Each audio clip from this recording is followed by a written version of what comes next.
right, what is going on this morning, everyone? Welcome to the PreStream podcast, episode 4. You know, being that I do this every day, episodes are going to rack up pretty quickly, aren't they? I was thinking about this the other day. I was like,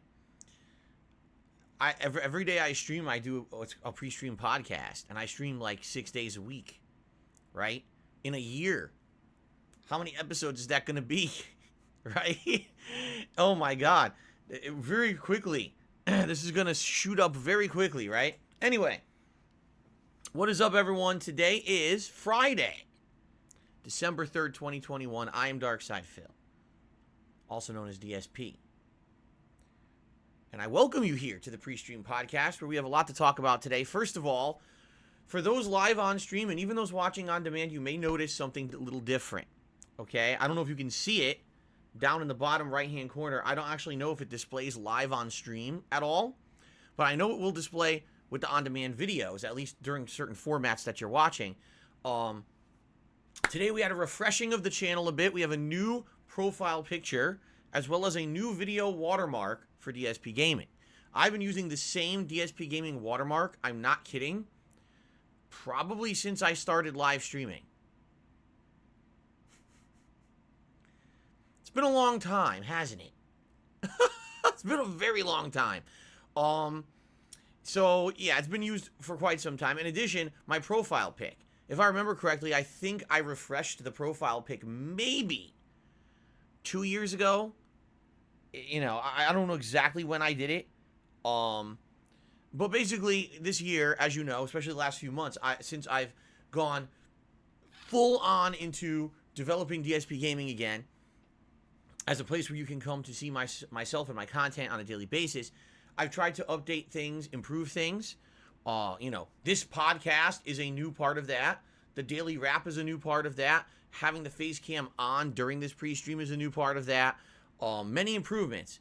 And as we're doing all of this, okay, a lot of people have been sending me new fan art, new other art, and someone who actually used to do a lot of artwork for me back in the day and hadn't done much in many, many years, actually recently came back to the channel and said, hey, I'm interested in doing some art for you again.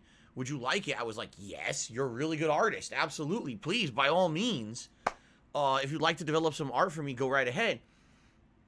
And it's funny because at first, they sent me some art, and YouTube is so ridiculous. All right, we're in 2021, okay? YouTube is incredibly restrictive on the art you can use on your channel and stuff. Like, he sent me a few logos, these nice DSP Gaming logos, and they kind of look like the text from Street Fighter. Street Fighter. You see, it kind of looks like that. And I was like, oh, that's really cool. Because, you know, I play Street Fighter once a week and all that. And so this is cool. Let's do it. Let's refresh the channel with that.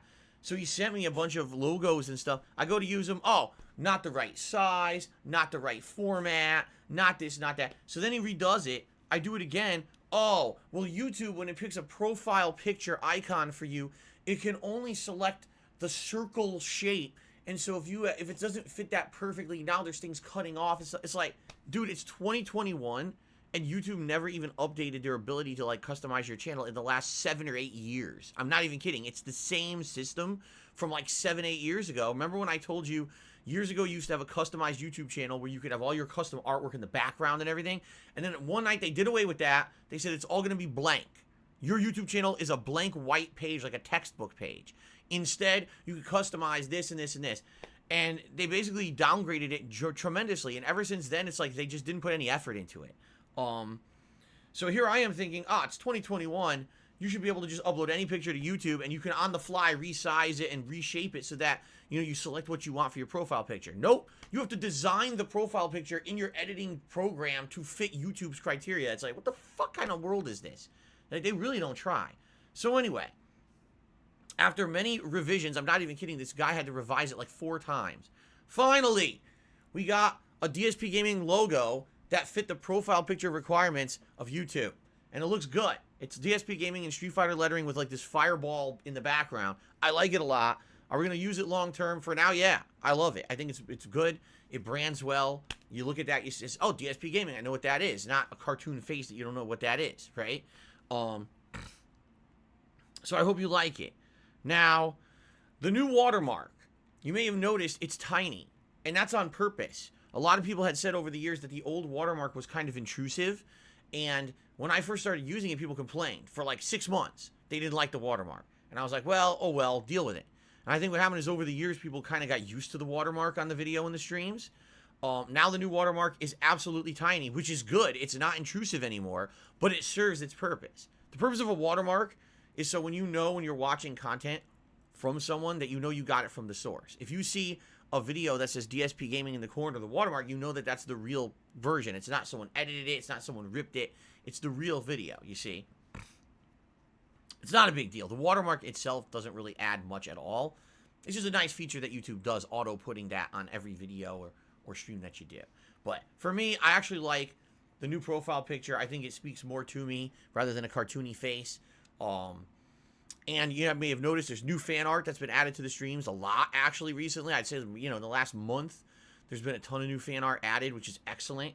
All appreciated. If you guys ever wanted to design or submit fan art or whatever, you could do so. I always am appreciative of any fan art that I receive.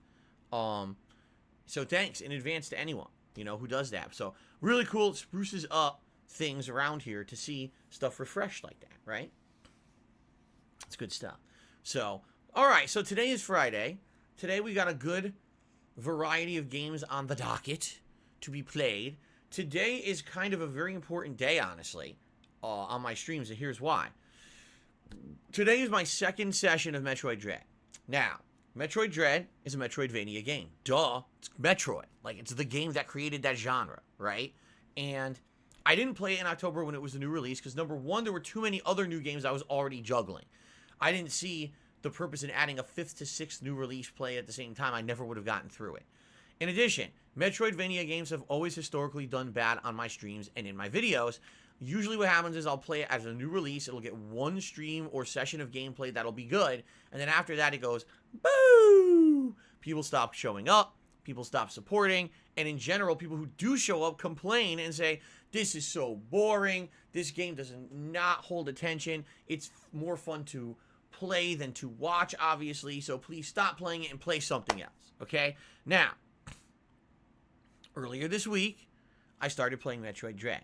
I really like it. It feels like old school Metroid. It's not like Metroid Prime or Metroid Other M. It's literally like classic Metroid. It reminds me of Metroid Fusion, the game that I played on the Game Boy Advance in the 2000s. And I really enjoyed that one. It has some new gameplay elements, certainly, that other Metroids don't have. Having those Emmy monsters chase you around, and it's like the Nemesis. You can't kill the thing. You got to avoid it until finally you find the way to fight and kill it.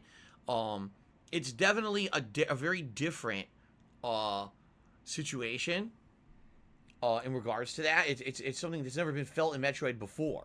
Okay, so I like it. And by the way, last time around for the first 3 hours, we did pretty good. Like we had some good advancement, I would say, of the game. We got some of the classic abilities, like the ability to go into the morph ball mode, the Varia suit, which now will allow us to withstand heat. And actually, that's where we're at. We just found the Varia suit, and we're going to be able to backtrack to all the rooms that were hot, and there's a lot of them, and go in there and see what's in there, and there's probably more items and more keys and things to advance in the game. So I'm excited for today to see how far we get. Reports, and I say reports are that the game's 9 hours long. Okay, 9 to 10 hours long. Personally, I don't think I'm going to beat the game in 9 to 10 hours. You want to know why? Because I am an interactive streamer. When I'm streaming, I'm talking with you guys. I'll have questions I'm answering, contributions come in, I do shout-outs, I update the leaderboard. This all lengthens my playthroughs of games. Okay, I don't get to turbo through games like other people who are just focused on playing the game and that's it. That's not who I am. I'm an interactive streamer, okay? So even though you can say, oh, the game's 9 hours long, I think it's going to take me 4 streams to beat it. If that's the case, we've already done 1, so we'll probably do today and then 2 more, and I think that'll be it. So if everything goes according to plan, I'll actually beat Metroid Dread this week because we have today, Friday, then Sunday, then Tuesday. And Tuesday's my last streaming day of the week. So we might actually beat this whole game in like 1 week. Zoop, go right through, okay? And I'm okay with that. But I'm being honest with you guys. I'm nervous about today. I really am. Because historically, every time that I've played a game like this genre, the second session is when really you see, oh, okay, well, I know what the game is. It's good, but meh. You know, I'm not going to show up. I'm not going to support. This is kind of boring. I'll come back when Phil plays something else. And that's disappointing to me. I'll tell you why. I like this style of game. All right, over the years, like I've told you guys, I've played many of this style of game. I've always attempted to do a playthrough of it. It sucks when it fails, you know? Like Ori and the Blind Forest, okay? That franchise not only is a bestseller, but is like one of the highest regarded franchises in the last, you know, decade. When you look at Metroidvania style games, everyone brings out Ori and says Ori is like one of the best franchises that have come out of Metroidvania. And the fact that I played it and it failed and I stopped playing it is disappointing to me. You know, I like that game. I like that franchise. I played it for like 3 hours. People complained, stop playing it. I never went back to it. Okay? Hold on 1 second. Give me 1 second, everyone. I'll be right back. I have a zombie I have to kill over here. There's an annoying zombie. He keeps making faces at me. Okay.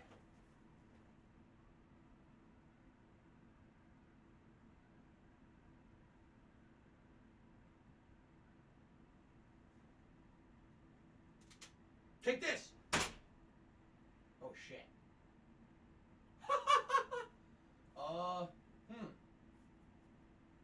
What the hell?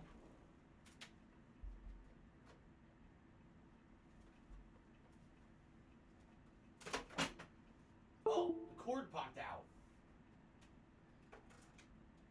No wonder. Now where does it go? Now I can't fucking see anything. God damn it. Fucking shit.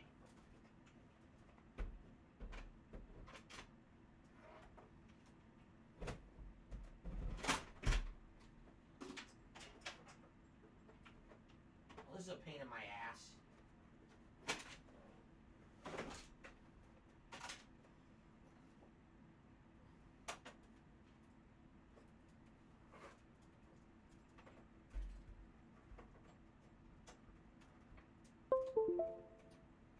Here we go.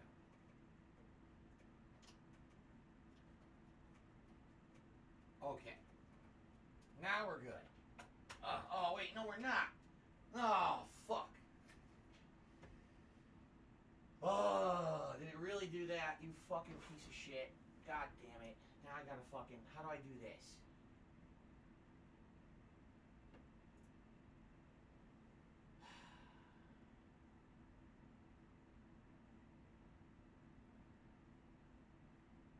How do you do this?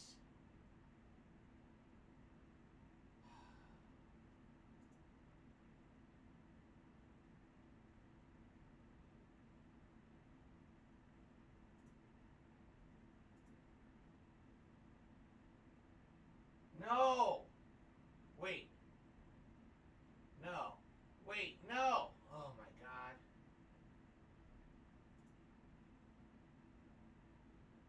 Now I fucked it up even worse. Oh no. No.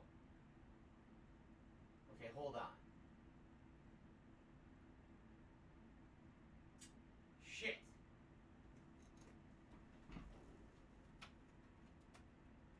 If I do this. Right? Maybe this will fix it.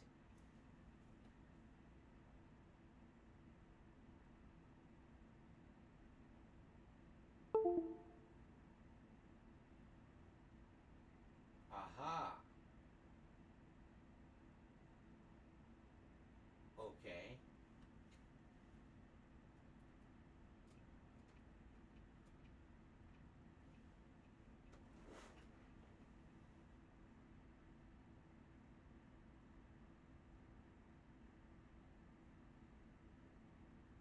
Oh, come on!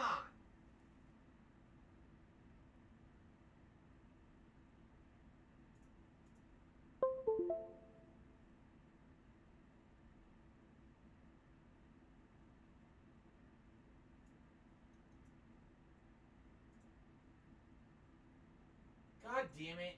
I fucked everything up. I seriously did.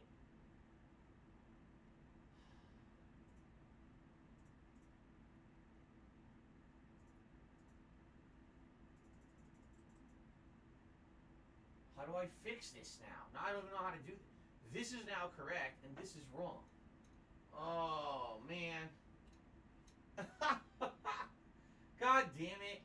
this later. Figure this out.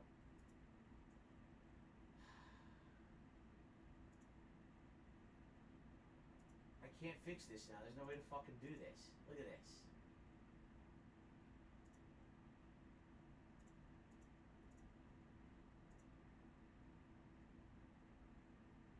What the fuck?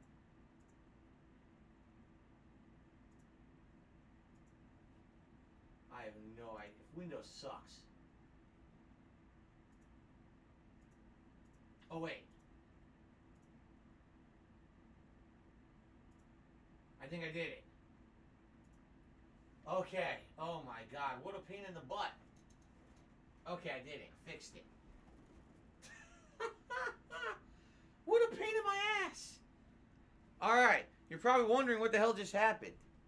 I'll tell you what just happened. What a pain in the ass. So I have a dual monitor setup over there on my PC. Okay? And as I'm doing the PreStream podcast, my right-hand monitor turned off. I was like, oh no, don't tell me my right-hand monitor just died on me. Because this actually happened about 2 years ago. I had dual monitor set up, and my left-hand monitor died on me. Just right in the middle of working. It just, boop, done. Wouldn't turn on anymore. And so I had to buy another one quick off Amazon, which, by the way, monitors are very cheap now. It's not a big deal. You know, you get one for like $120. That's like really good. For my purposes, too. I'm not gaming on it or anything. I just need it to be decent refresh rate or whatever. And my monitor, that monitor over there is very old. I bought those monitors. I bought both of them. 2 Asus monitors. I bought them about the time when Street Fighter 4 came out. So probably 2009, if not 2010. So you're going on at least 10 to 11 years old. And I used to bring these monitors around with me when I went to Street Fighter tournaments, because I actually used to run tournaments. So I would bring these monitors with me and use them as setups for tournament play. So these things have been used tremendously, okay? So all of a sudden, the monitor went off. I was like, oh no, did it die finally? And I go over there. No, actually, it's just the DVI cable was loose. What had happened was, I guess I had never, when I plugged it in, I had never screwed it in tight. So eventually it just went boop and popped right out. So what's funny is someone's making fun of me and says, oh, you don't do video editing, but you have dual monitors. I used to video edit, genius. I used to do video editing all the time. For a whole year, I did heavy video editing on KO Gaming. It was 5 years ago, but I was using exactly the same equipment. So I needed a dual monitor setup back then. Anyway, so crisis averted. It wasn't a big deal. It was just the DVI cable had popped out. But here's what happens with Windows. When Windows detects only one monitor versus two, now it crammed all my shit onto one monitor. So I used to have a dual desktop. Now the desktops are combined. Now this monitor is set as your default monitor, not that monitor. So my whole setup got screwed up. Everything was I was like, oh shit. Now I got everything on one screen, not the other. I got the other screen on. It was blank. There was nothing on it. It was like empty. I was like, oh, fuck me. So I had to fuck around with it for a little bit, but I figured it out and I got it fixed. It took me like 5 minutes. But all right, so sorry that the PreStream podcast was monstrously interrupted by silliness. All right, we're back to we're good now. Okay. Okay. So Metroid Dread. Today's the second session. Today is the make or not really make or break, because I'm not going to quit the game, but definitely today will be precedent. Moving forward, dependent on how Metroid Dread does today, will determine, can I actually play this genre of game at length and not have to worry about, you know, people showing up to the streams and or supporting. Because historically, second session is when it falls off. All of a sudden, you know, I'll have a bunch of viewers on the first session, half as many second session. Great support first session, no support second session, and everyone on the streams telling me, this game's more fun to play than watch. This is boring. Play anything else than this. It's more fun. This happens every time. I'm not kidding. And you'd be shocked if you say Ori and the Blind Forest. Yeah, Ori and the Blind Forest. I played it back in the day, and people hated it. They hated it. I was enjoying myself. I was like, this game is great. And everyone said, this game is shit. Stop playing it. Play anything else. I'm like, fuck. Okay, I guess I have to. And I did. I had to stop playing it, and I never played the sequel. I never bothered with it. These are games that I feel are outstanding that I've completely had to skip over because for some odd reason, my viewing audience just didn't support them over the years.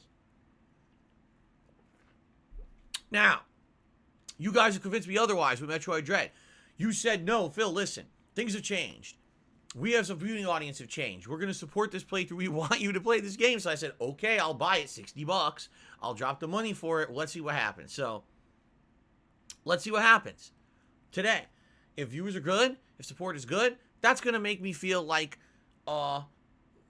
reinvigorated when it comes to the Metroidvania style of game. Maybe in the future I would consider playing more. Maybe I would like to go back and actually play games like Ori and the Blind Forest and shit that I missed out on historically over the years because people were crapping all over it. Maybe I'll be like, wow, my viewership really has changed over the years, and now we can enjoy these games. Or maybe it'll be completely the opposite. Maybe it'll be exactly as I've expected, and the viewership will dip, the support will dip, and I'll be like, well, experiment failed, now we know, don't do this anymore, right? I like Metroid games. I really do. I really do, so I hope that this does do well. But I guess we'll find out, okay? We'll find out today. It's now, you know, I'm excited to try the Varia suit and see where else the game takes us. You know, we definitely need to have an ice suit as well at one point, because we already found one icy room that we couldn't go in. We're also looking for, well, we got the wave beam, but I'm trying to think, was there another type of door so far that we haven't been able to open because we don't have a beam? I'm not sure, actually. By the way, I got some good advice from a couple people who've been watching the playthrough, which I appreciate. I always appreciate good advice. One of the pieces of advice is apparently once you get the map of an area, and let's say, for example, you get the ability to open a door, okay? Okay, now I have the beam to open this door. If you go to the map and you click on that door on the map, that map will now highlight all that type of door in the map. So you know, oh, these are doors I couldn't open. Now I can go back to these points and open them and see what's in them. That's useful. I didn't know you could do that. Apparently you can do that. Also, I've noticed this on the map, and I didn't know what the hell it meant. So apparently when you're looking at your map and you see a room that's like pulsating, it means there's a hidden item in that room. That if you look around, you'll find like an invisible block or a hidden destructible, and you could go and find a hidden upgrade or item in that room, which that's super useful. I didn't know that at all. I didn't actually know that. Okay, so let's see what happens today. I'm excited for Metroid Dread. You know, I'm having a ton of fun with it, and I hope you guys are too. And hopefully it goes successfully. I mean that too. Like, I really feel that if this playthrough does well, this could open up new opportunities for me and you and us on streams of different styles of games. I've liked Metroidvania games for the longest time, and I've actually been kind of disappointed that for whatever reason they don't do well on my streams, because people ask me all the time, why don't you play Hollow Knight? Why don't you play this one? Why don't you play that one? Because they never do well. Everyone tells me they're boring, play something else, you know? So let's see what happens today.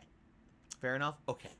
Later tonight, as if you couldn't tell, it's Street Fighter night, Friday Night Fights, classic Street Fighter tonight at 6:45 p.m. Pacific time. 2 hours of old school Street Fighter fun. I love Friday nights. Some of my favorite times of the week where I get to throw down in the old games that I grew up playing in arcades. Even with the lag and the annoyance, it's still definitely worth it. It's a lot of fun, and I hope that you guys will join me tonight for that. Super good. Okay? Tomorrow, finally, we are going to be completing Grand Theft Auto San Andreas. Not to say that it's been a bad experience. It hasn't. It's actually been a great experience replaying it with modernized controls and graphics, even though there's been some bugs along the way and issues. Having that music on has really helped this playthrough become epic, I feel. And tomorrow, we're finishing it. Finally. Okay? It's been an endurance run at this point, because every time I think I'm going to finish it, oh, that's right, there's this other part of the game I forgot about. Oh, that's right, you got to do the gang takeovers, and the gang takeovers are so long and grindy. I thought it was like a half an hour. No, it's like 3 hours of gameplay to do it. And I'm like, oh my god, well, at least tomorrow, we're definitely going to finish this thing, okay? For sure. I foresee maybe an hour of the grinding of the gang missions, and then the finale, which is like 1 or 2 missions. Now, as soon as we finish in San Andreas, yes, we are starting Vice City. We are, okay? So I know people have been asking for Vice City for like 2 weeks. They're like, okay, San Andreas is great, but when's Vice City? Vice City is my favorite one. Vice City, I love the music, I love the atmosphere, blah, blah, blah. Tomorrow is the big day. Now, much like the previous playthrough here of San Andreas, I really hope you guys will support the playthrough other than relying on ad revenue, because there is no ad revenue. Leaving the music in means that entire playthrough I made no money on it, you know, on YouTube, I should say. On the ads, there's no ad. Those ads are not mine. If you're seeing an ad on GTA San Andreas, some music publisher that's already, you know, insanely filthy rich is making extra money on my videos. As stupid as that sounds, yeah. So, I certainly hope you will come and support the Vice City playthrough the same way you did San Andreas by contributing via other methods, whether that's becoming a channel member, tipping me, pledging to my Patreon, whatever means. Even liking the videos, leaving comments on the videos, that helps too, okay? All that helps. So that's tomorrow's main stream. Tomorrow night, we continue on with Halo Infinite multiplayer.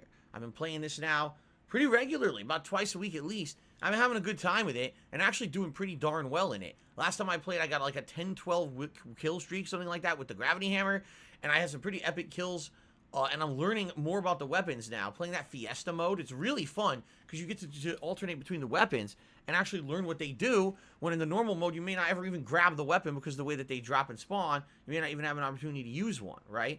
So that's tomorrow night. That should be fun, and I hope that if you like me playing multiplayer games, in particular first-person shooters, I hope you'll come and support the Halo Infinite streams, because I'm really liking this game to the point where I would definitely consider keeping it in my regular rotation, much like last year, if you remember, Black Ops Cold War. I liked so much, I kept it in the regular rotation. I'm totally cool with that, okay? 100% cool with that. But, again, I need people to actually show up and support those streams, okay? What I've noticed with Halo Infinite is thus. Attendance is great. Usually attendance, even for a late stream, attendance is good for a late stream on Halo Infinite. But then sometimes I play for an hour and a half and it's like, wow, I made $5. So, you know what I mean? I feel like certain playthroughs really lend themselves to people saying, oh, I really like this, I want to support it. And then others are like, well, Phil's just doing generic multiplayer. You know, and then it slows down.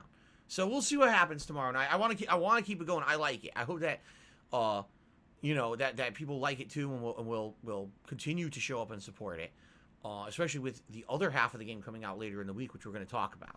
Okay. Okay. Sunday will be more Metroid Dread. That'll be my third major session of Metroid Dread, and Sunday night we're going to continue on with Lost Judgment.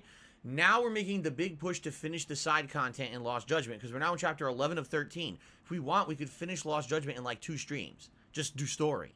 But there's a ton of side content left that we are in the midst of and didn't finish, so I'd like to make a big push towards finishing that side content the next several streams. So I hope you guys will join me for those streams and have a good chill time with me starting on Sunday night. And then Monday, Tuesday are just going to be basically kind of repeats of Saturday, Sunday, where it's going to be Vice City and Halo Infinite, and then the next day, Metroid Dread, and Tuesday is probably going to be the conclusion of Metroid Dread and Lost Judgment. Okay, Wednesday is my day off from streaming, which in this week is kind of weird because usually Wednesday would be the safest day of the week to take off for games because nothing ever happens on a Wednesday in gaming, except this week where, for some odd reason, they've decided to release Halo Infinite's story-based single-player campaign on Wednesday. I don't know why, but they did. So I'm not going to be here Wednesday, so that means I will actually be starting up Halo Infinite's single-player, narrative-based campaign on Thursday, all right, as the main gameplay stream. And the good news about that is perfect timing, because if I actually beat Metroid Dread on Tuesday, I need a new game for the main rotation anyway, right? So starting next week, it'll be alternating between Halo Infinite campaign and GTA Vice City, back and forth. Now, I don't know how long the campaign of Halo Infinite is. No one does, because it's not out yet. It could be 5 hours long, in which case I beat it in 2 streams and then we need another game, right? Or it could end up being like 12, 13, 14 hours long, and now it takes a week or 2 to beat. So I guess we'll see. We'll see what happens moving forward. I'm excited to give it a look. Now, here's the thing about Halo campaigns. I'm going to be very, very honest and transparent with all of you here. I don't really like them. I don't, okay? Typically, Halo campaigns have an interesting story, but the gameplay's terrible. 9 times out of 10, when you're playing a Halo campaign, you're in a linear room full of enemies that will spawn in waves. And all you need to do is ignore all the enemies and run to the door. I know that sounds stupid. That's the majority of Halo campaigns. There have been exceptions. Definitely there have been exceptions to that. Don't get me wrong. But I've played so many Halo campaigns over the years, and that always ends up being like the silliest thing. Like, why can you just skip everything? but that's how it's played.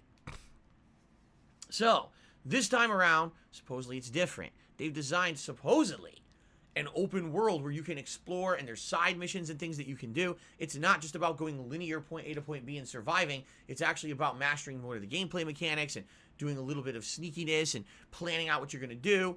And, you know, I like that. If the game has more content and is designed differently, that sounds good to me. So let's see how it actually pans out, you know, starting this Thursday. Okay? Fair enough? Okay. So that's the game schedule for all you guys. I hope that sounds good to you. A few quick things before we get to game news, because I have two big news stories to talk about today. First of all, I'd like to direct your attention to the members total and members goal for the month of December. Currently, we're at 327 members. That is only one member away from the highest we've ever had, which was 328, which we had a couple days ago. Okay? We're trying to hit 365. If we hit 365, what's going to happen? Well, we're going to lock in to another fun celebratory marathon event, the return of the retrospective. I have not done one of these since February of this year, so it's been almost a full year since we did one. A retrospective is when you guys nominate your favorite moments from my content creation history, over 13 years of it, for us to go back and watch those videos together on demand here during a live stream. And I will react to them. I'll do commentary. I'll tell you, you know, what I think about that. And in a lot of ways, it's kind of jarring and shocking to see the kind of content that I used to do back in the day compared to what I do now. It's certainly a fun way to put perspective on how things have changed and evolved over the years, okay? The retrospective events have actually created some things that have become staples of my content. The vests that I wear during stream when we hit a certain funding goal are a direct result of a retrospective event where we were watching a vlog from 10 years ago where I was wearing a vest. And people were like, what's that? I found it in my closet, put it on, and people always wanted to see it since then. You see? So, I'm excited. I love the retrospective events. They're always eye-opening. They're always entertaining. I would love to do one. But you need to become a member in the month of December to make this happen. Right now, okay? Right now, there are more viewers on the stream than members. What are you waiting for, right? So please, if you're not a member, consider joining. All the benefits you get. A highlighted name in stream chat. You don't have to abide by slow mode rules when you chat. You get access to all of my emotes, including right now a special Santa emote for the month of December. You get a cool chat crown badge to show how long you've been a supporter. That's all stuff related to the streams. But then in addition to that, you get priority access for special events. Right now, people who are members are nominating games for the upcoming Christmas Marathon event, and they get priority. They're actually members only will pick a game that I'll play during the Christmas event. Otherwise, you're talking 1,000 or more people who are nominating games that are going to try to get their games picked, and that's a lot harder, you see? Ask the King, which is my bi-monthly Q&A show. The next episode will be taking place on Christmas Eve, and members will have priority to get their questions answered. That week, I'll post up a special thread on my community tab on my channel page here, and they'll be able to post up their questions to get answered on the show, you see? So, please consider becoming a member this month. Now listen, if things are different on YouTube, there's no gifted memberships. Typically around this time of year on Twitch, we would see a sharp increase in memberships. Like, no lie, we usually see like 200-300 extra memberships. It would be subs over there. But they would jump all the way up during this holiday season because they're gifted. You can't do that on YouTube. It's stupid as shit. It really is dumb. It's incredibly dumb. I don't know why they still haven't implemented this. They claim they're doing it next year. Next year. Oh, after the holiday season's over and that whole gifting vibe is done, then we'll implement it. They'll probably turn it on in February, you know, because they're geniuses over there. They're so worried about their stupid fucking YouTube short TikTok shit that instead they're focusing on that instead of things that would actually help content creators who've been here forever. Anyway, the point I'm making is there's nothing we can do about that. I would hope that with the amount of viewers that we get on stream every day, the amount of viewers I have on my videos every day on demand, for sure, we could hit 365 members. It's definitely doable this month. If you guys want to see a fun retrospective event, please become a member in the month of December, okay? Speaking of which, please nominate games for the upcoming December Christmas Marathon event, which is going to be taking place on the 23rd of December, which I believe is a Thursday? I think it's a Thursday, because I think we're doing the marathon on Thursday, the Ask the King on Friday for Christmas Eve. I think that's how we're doing. But yeah, how can you nominate games? Go to the DSP Gaming channel page, go to the community tab, And right there should be a post that says post up your nominations. Post up your game nominations there.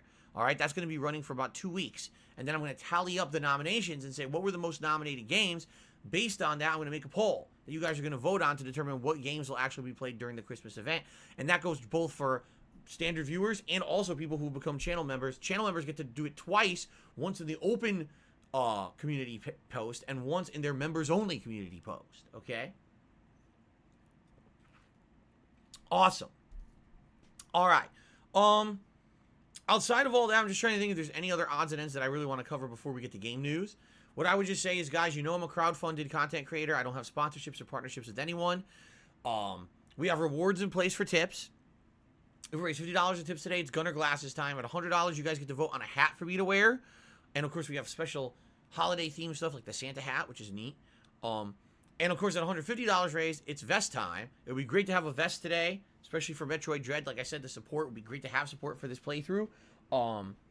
So thanks in advance for any contributions. I'll give you a shout-out and, you know, feeling festive with all these cool animations and everything around here, right?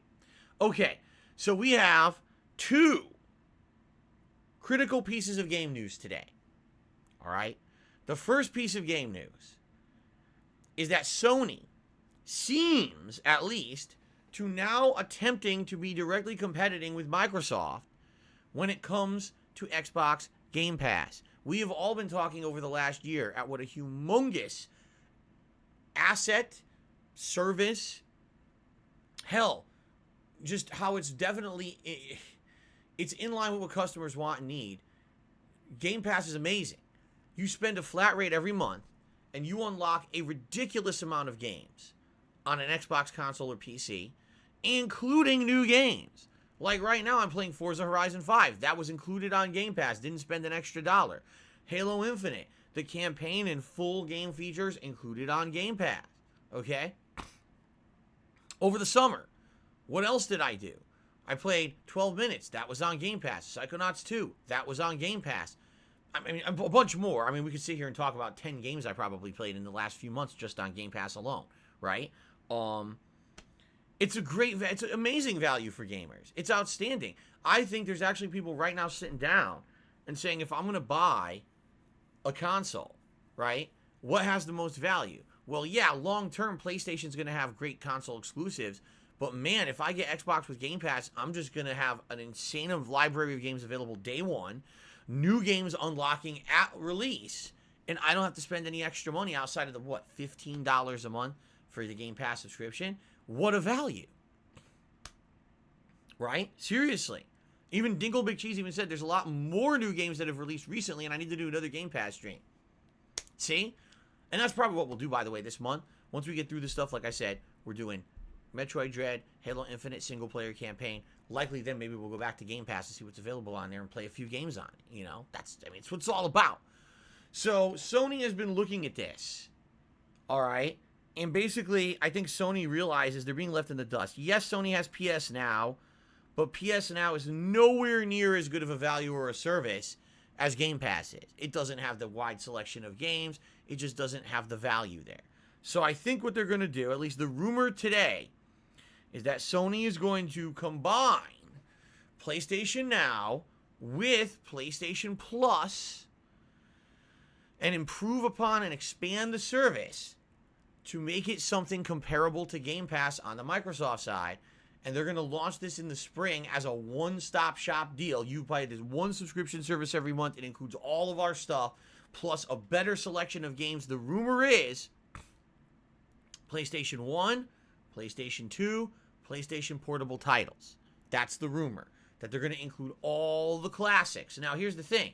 That would be good because right now, if I want to play a PlayStation 1 or a PlayStation 2 game, I have to boot up my PlayStation 3, okay, jump onto the PlayStation Store on there that's very outdated, buy the games individually. So nickel and diming me. A lot of the cases, the games are ridiculously overpriced. Like you're getting 10 to 20 bucks for a PS1 game, right? And now you're playing a version that looks like shit and has input delay on your PlayStation 3. Oh, by the way, I can't even do that anymore. Why?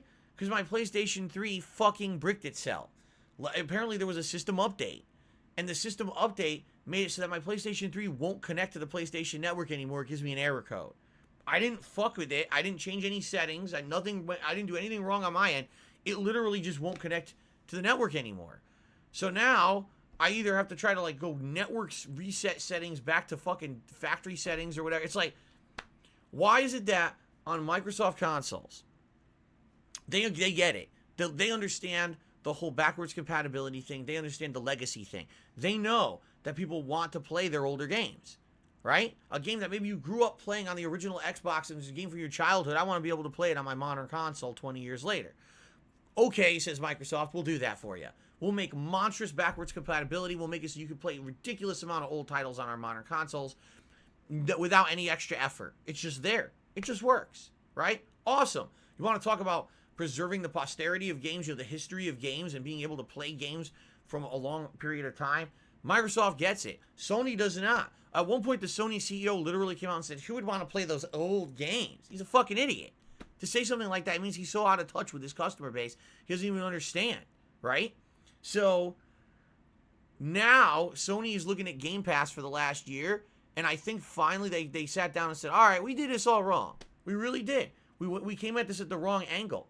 We should have made the PlayStation 5 the one-stop shop for Sony fans. The place where you can play our entire library of games from over the years for a small fee every month. And now we're going to get an installed customer base where we're going to be able to play, or they're going to be able to play all the games from back in the day that they want to play, plus all the newer games all in one place. I mean, how did you not think that that would have value to a modern gamer? I mean, seriously. Imagine if, okay, so today, let's say you want to play, what's a good example? Oh, the new God of War. I want to play God of War Ragnarok.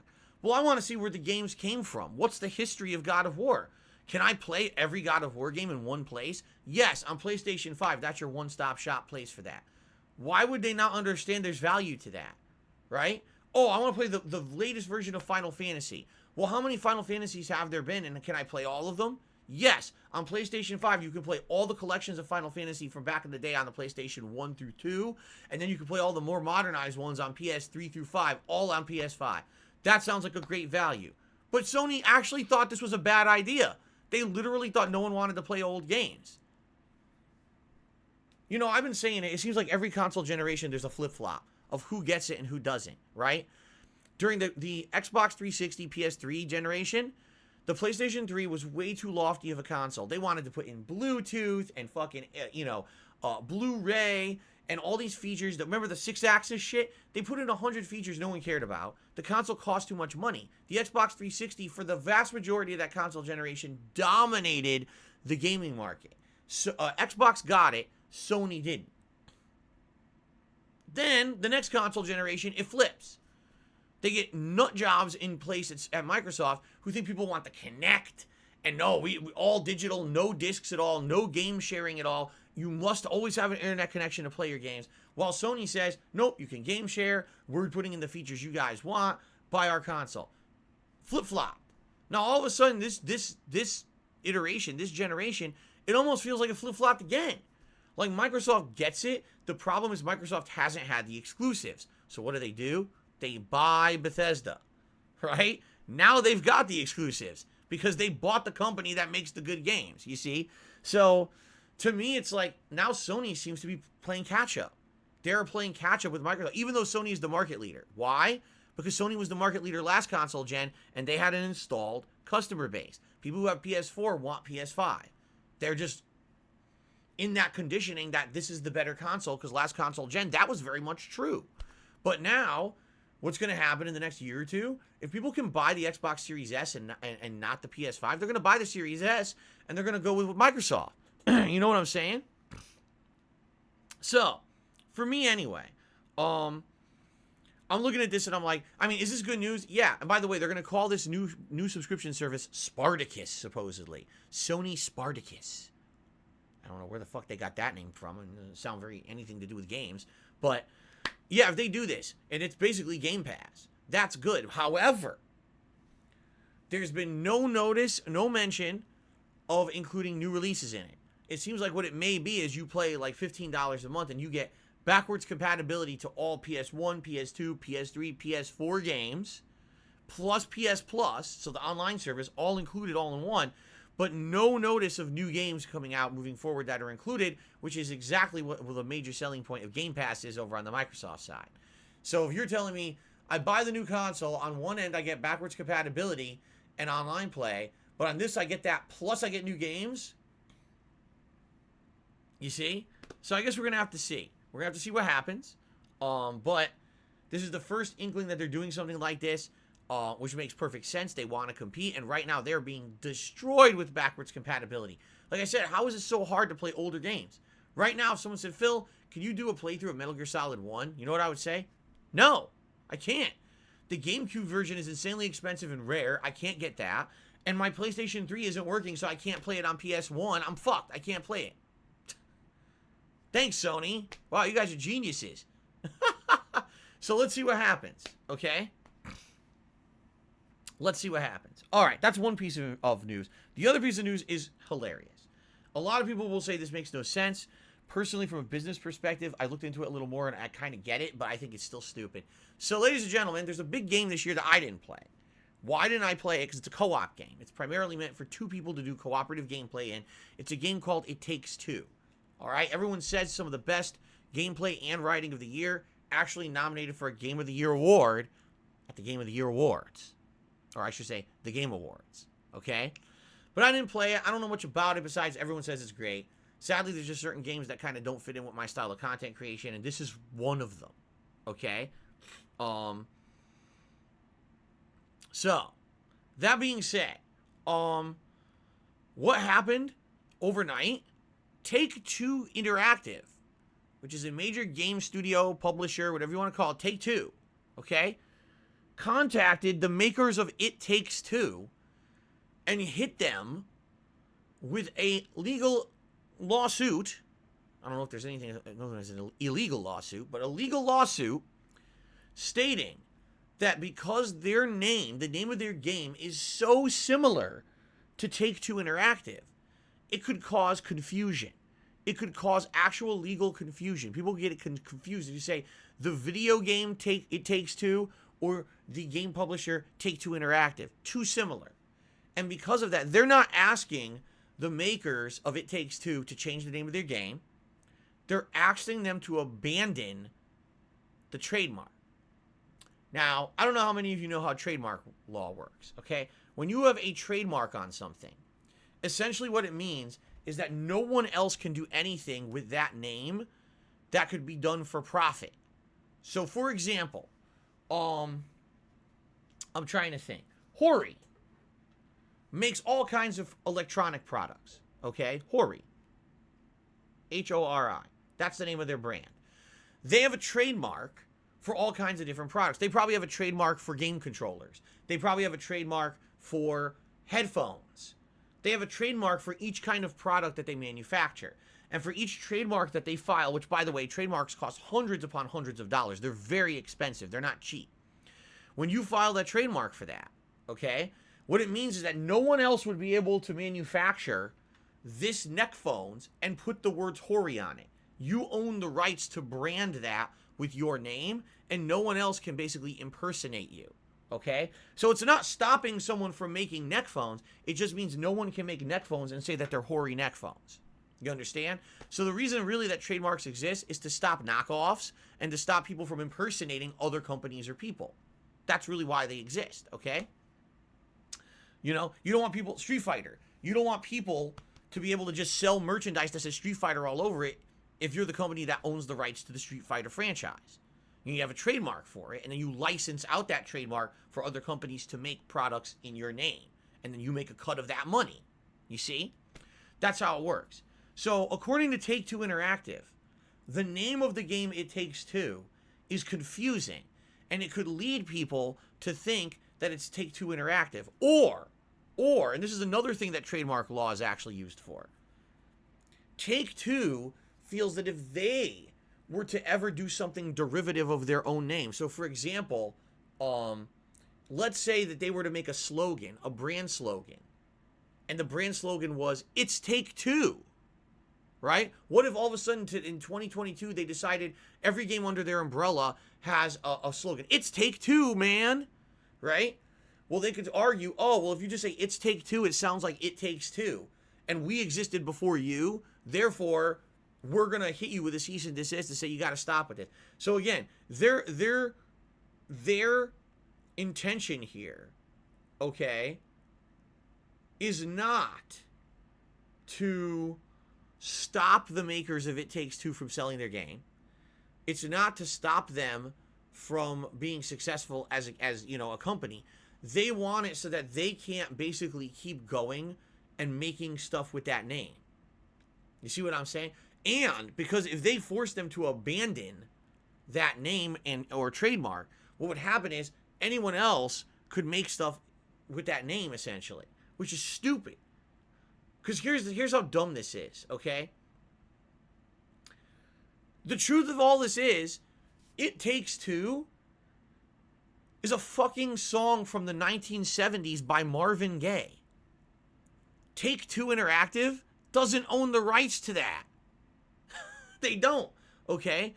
The whole premise of It Takes Two, it's a song from Marvin Gaye. It goes, you know, it takes two, baby, it takes two, just me and you. It's supposed to be a song about two people, a man and a woman, who basically are trying to have like a happy life together and saying that it takes two people to be successful in life.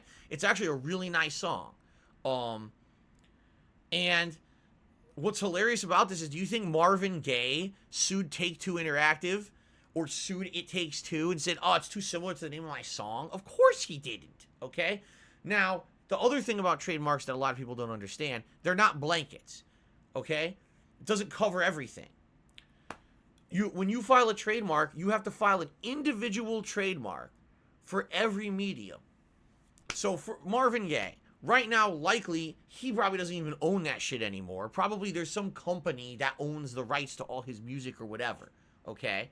So that song, It Takes Two, right now is the song called It Takes Two. If someone else were to try to make a song called It Takes Two, the owner of that song, whoever owns the licensing for it, could actually sue them and say, no, we already own the rights to the title It Takes Two. You can't name that the same as our song, okay?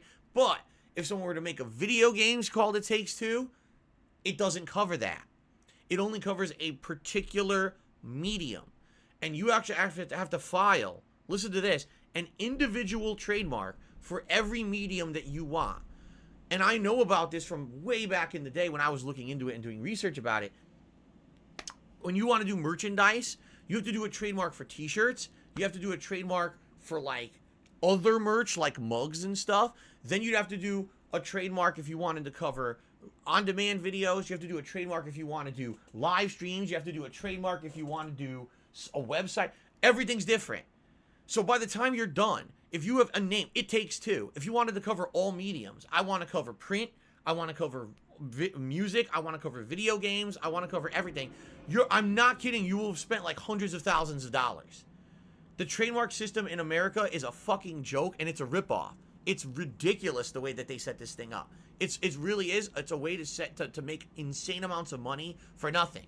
Literally, it's an office that keeps records. That's all it is. It's a records office. Oh, someone filed and said that they own the trademark of that. Okay, file it. Oh, thanks for all that money you just paid us to do that.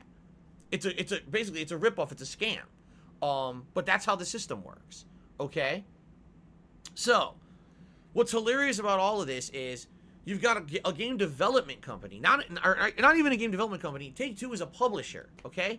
They don't technically develop the games. They have game studios under them that develop the games. All right? And so they don't even have a trademark that says the game It Takes Two. They have a trademark that says a game publishing company that says It Takes Two. Yet they're actually trying to enforce that trademark on a game that was made by a completely different company because the name sounds similar. So I've definitely seen different things on the internet about this. Some people are like, this is ridiculously frivolous. This is the biggest waste of time. No judge in their right mind would enforce this.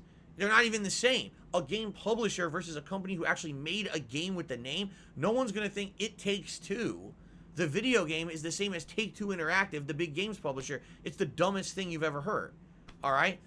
But then other people are like, you know what, though? Take-Two is rich. Take-Two is so rolling in dough. They have so many lawyers and so much money, they might be able to bully the verdict they want. they might actually be able to bully a ruling out of this company that made It Takes Two. And what would happen is, basically, they would be forced to abandon that name. Meaning, if they were to make a sequel, it could not be called It Takes Two 2. Not that they would call it It Takes Two 2. That sounds stupid. But, you hear what I'm saying? Like, they would be forced to abandon the name. They'd still be able to sell the game. But they would have to abandon the name and not be able to use that name moving forward for any other future games. I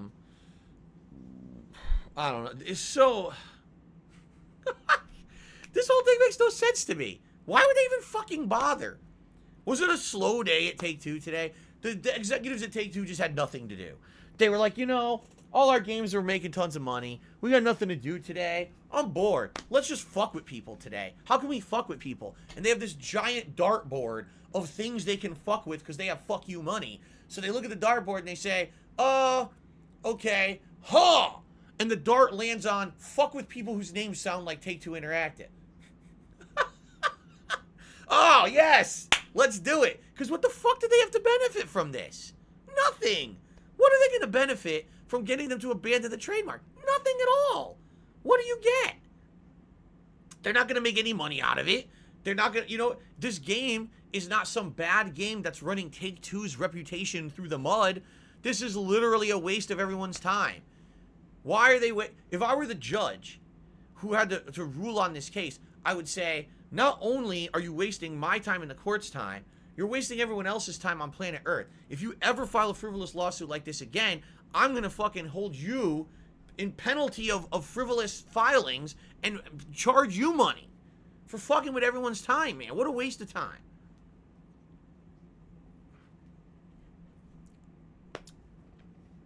Anyway, yeah, it's just stupid. I mean, from a legal perspective, you can understand, okay, we got to protect the brand, man. We want to make sure no one thinks that they're pushing the envelope. They're getting real close to using our name, so we got to stretch our legal limbs here and show everyone what's what and say, don't fuck with Take-Two Interactive, man. Fuck you.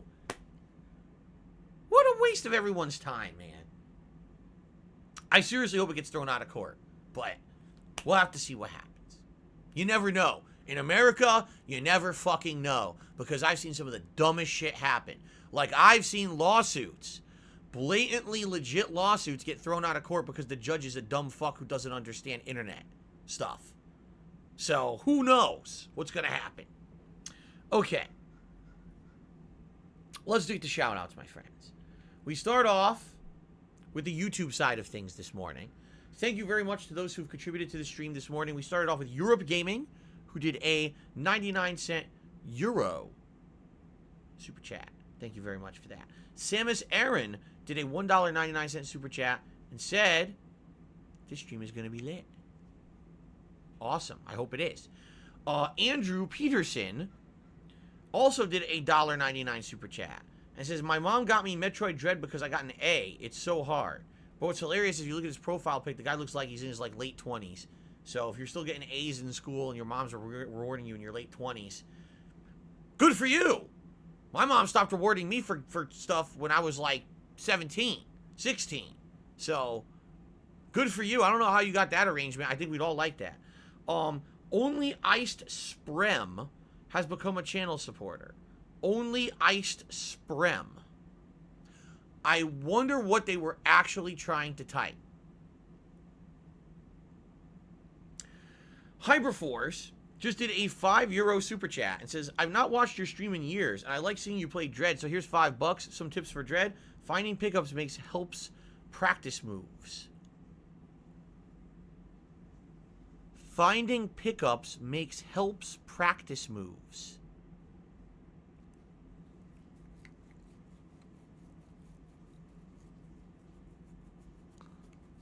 Thanks for the super chat, Hyperforce.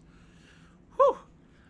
Sun Robin has done a $1.99 super chat and said, okay, Hyperforce now, he typed in the chat, he says, my bad, I meant it helps you practice moves. So finding pickups helps you practice moves. Okay.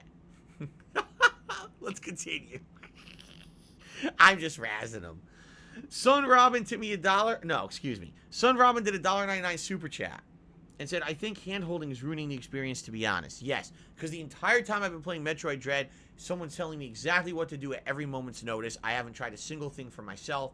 What the fuck are you talking about? I think any tips I've gotten are after the fact. Like, for example, I beat the boss, and then after the boss, people were like, oh, just so you know, during those QuickTime cutscenes, you could have been launching missiles the whole time. That's actually how you beat many bosses in the game, but the game never tells you that. I was like, oh, thanks for telling me, because I didn't know. You know? I'm getting advice after the fact. This guy says that there's too much fucking hand-holding. Son Robin, I think you need to go actually look up what the definition of hand-holding is, because you have no idea. Okay. Isaac Bozera did a super chat. Says, if the Metroid Dread stream does well, will you play Atelier Sophie 2 next year? Let me think about that for a second. I'll just for a brief moment, I'll seriously consider, no! I don't even know what the hell you're talking about. Why you got... Oh, I clicked the wrong thing now. Look what you made me do. You upset me. Birdwatcher did a $5 super chat. Says, rumors say Sony will come up with a subscription service that will let you play retro PS5 games. Is there any PS5 game you'd like to play again? Oh, dude, if they opened up the PS1 library... Let's say they opened up the PlayStation 1 library. Man, I would seriously like to see what games they have available. And just on like, nostalgia purposes... I would likely go through and play a few games that I probably rented back in the day and really enjoyed. There's classic RPGs that I really would like to go back and play. I'm telling you, that would be like really cool. If they opened up the floodgates of retro PS games, I would probably have a ton of fun with it. I would. So, Pastry Lovin' Bastard did a super chat. Says, Merry Christmas and Happy effing holidays all. Awesome. We got 2 contributions coming in at once. We have dueling animations. Now, that's what it's all about. Happy holidays, everyone, and thank you for the support. That's cool. Okay. Pastry Loving Bastard also upped their membership for 7 months in a row. Said 7 months, baby. So you should now have your ruby and emerald encrusted crown for your chat icon. Corrupted Covenant upped their membership to 4 months in a row. What I'll do is before we start with gameplay, I'll check on memberships to see if we changed it at all. Okay? Thank you, Corrupted Covenant. B-Boy Cyclone did a $2 super chat saying, any chance of seeing Final Fantasy XIV, an awesome MMO and new DLC? Likely no, it's too late for that. If they ever come out with a new MMO where basically we're looking at it and we're like, okay, it looks like this MMO would not be like full of trolls. Maybe there's protections in place so people can't harass you when you play it. I would consider it. The problem is most MMOs, they don't stop trolling.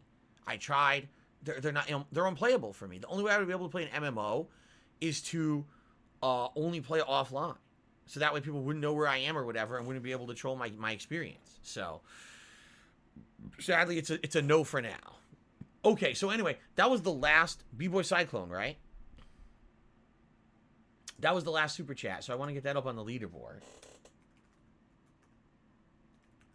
Did I spell that right?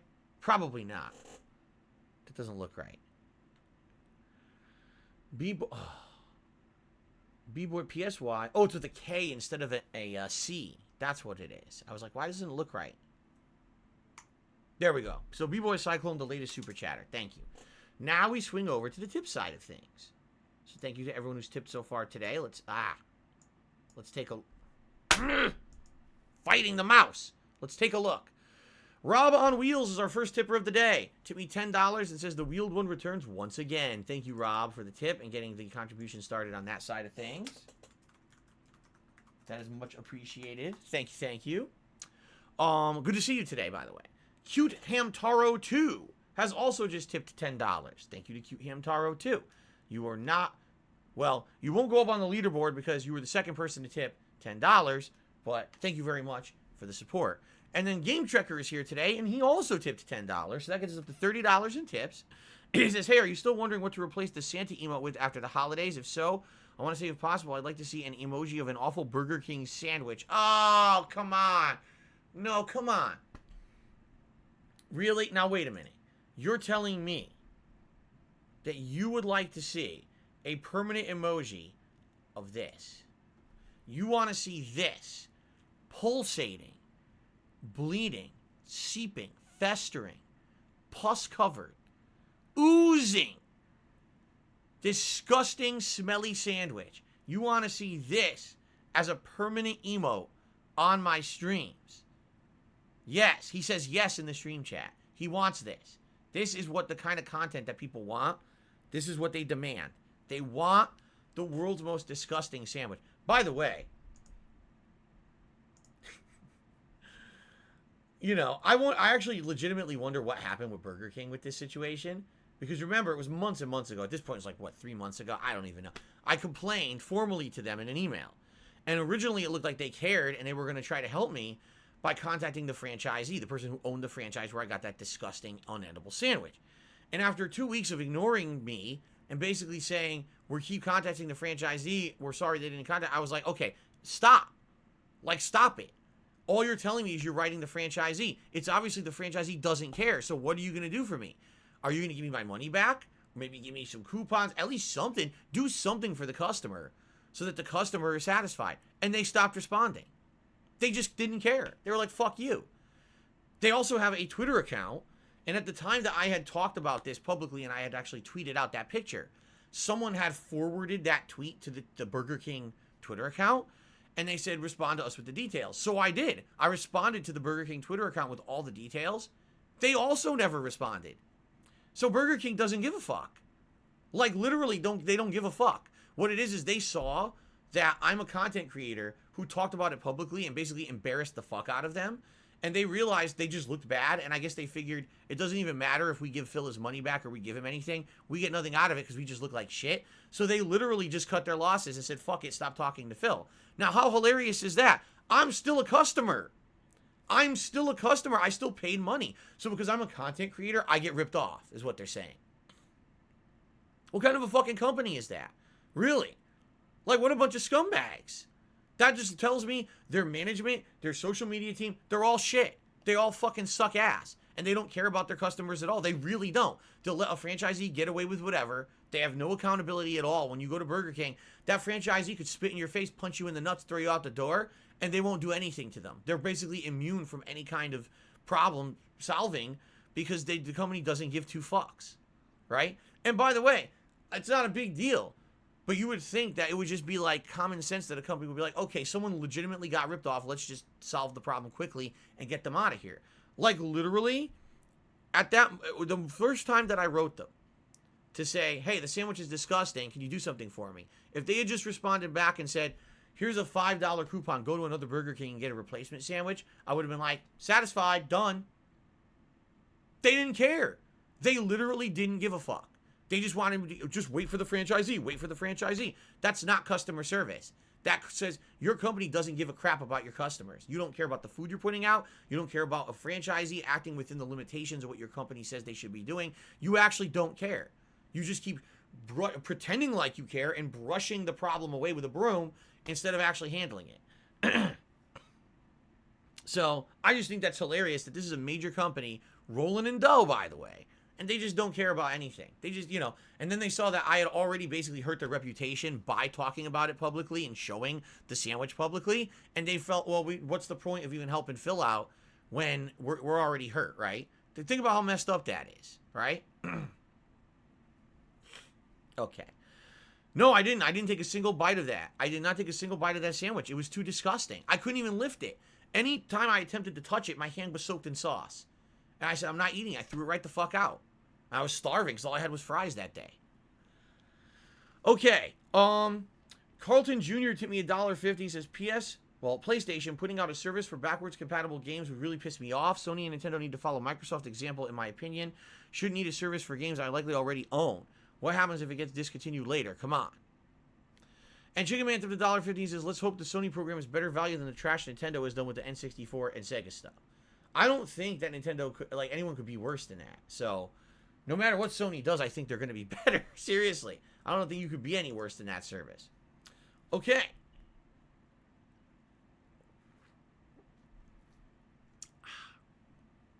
Ladies and gentlemen, thank you for a great pre-stream podcast. I hope you had fun with me. It's time now to swap over and play some Metroid. How does that sound? Again, this will be a telling stream.